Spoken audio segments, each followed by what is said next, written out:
दोस्तों, हमारे नए नए वीडियो गीत देखने के लिए हमारे YouTube चैनल को सब्सक्राइब करें और न्यू अप टू डेट से जानने के लिए बेल आइकन को क्लिक करें।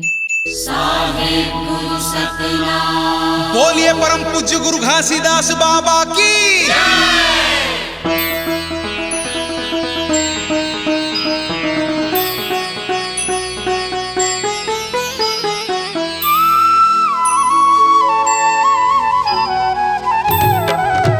यहो मोरा हो मन, यहो मोरा हो मन, यहो मोरा हो मन, यहो मोरा हो मन, यहो मोरा हो मन, यहो मोरा हो मन। गुरु सेवाला कर ले गाले भजन, गुरु सेवाला कर ले गाले भजन, गुरु सेवाला कर ले गाले भजन, गुरु सेवाला कर ले गाले भजन। यहो मोरा हो मन, यहो मोरा हो मन, यहो मोरा हो मन, यहो मोरा हो मन, यहो मोरा हो मन, यहो मोरा हो मन।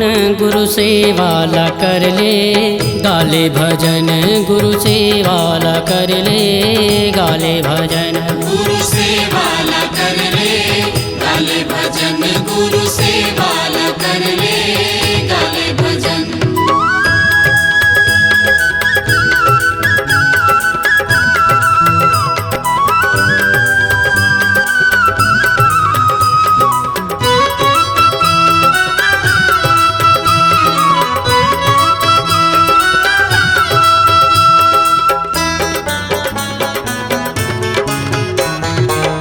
मन तरंग ना मन नदी कस भावना, मन तरंग ना मन नदी कस भावना।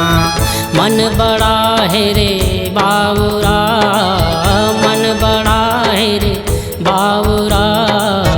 मन नाचे औ सबला नचावे, मन नाचे औ सबला नचावे। जस पिए रे भांगुरा, जस पिए रे भांगुरा।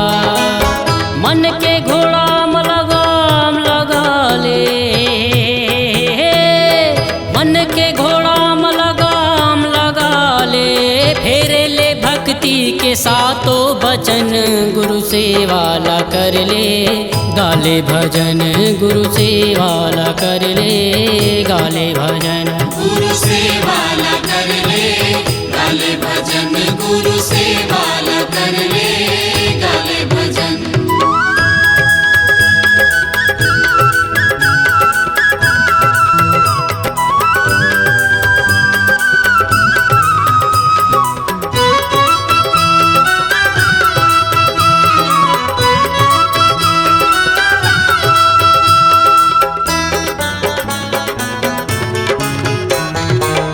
मन मोहन मन माया के रसिया, मन मोहन मन माया के रसिया।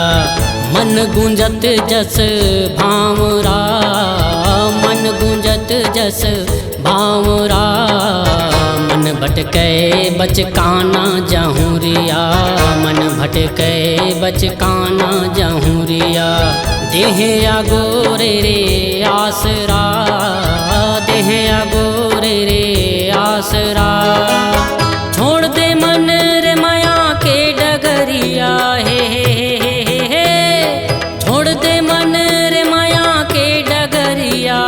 मन मूर्तिया मझन हो मगन, गुरु सेवाला कर ले गाले भजन, गुरु सेवाला कर ले गाले भजन, गुरु सेवाला कर ले गाले भजन, गुरु सेवाला कर ले गाले भजन। यहो मोरा हो मन, यहो मोरा हो मन, यहो मोरा हो मन, यहो मोरा हो मन, यहो मोरा हो मन, यहो मोरा हो मन।